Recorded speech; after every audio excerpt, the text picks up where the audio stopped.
মায়ের সাথে যারা অফিসে জব করে তো তাদের মধ্যে একজনের বার্থডে ছিল, তো তাদের বাইরে কিছু করেনি। মা বললো আমাদের বাড়িতে একটা পার্টি দিয়ে দেবো, তো সেই মেয়েটাকে মা পার্টি দিয়েছে, তার সাথে অনেকজনই আছে। তো চলো দেখি কে কে এসেছে।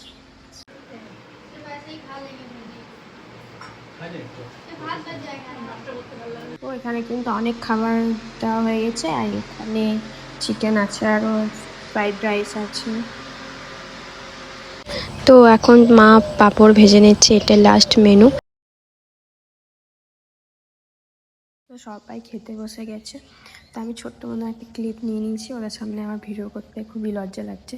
তো কিছু জন আমার মতনই এজ, তো এজের সাথে কখনো ডিফারেন্স হয় না, কারণ একসাথে জব, একসাথে পড়াশোনা বা একসাথে যা কিছুই করি না কেন, তো ফ্রেন্ডই হয়ে যায়। তো মায়েরও ফ্রেন্ডের মতনই হয়ে গেছে ওরা। তো যাই হোক, আজকে এটাই ছিল আমাদের বাড়িতে ছোট্ট মতো একটা পার্টি। টাটা।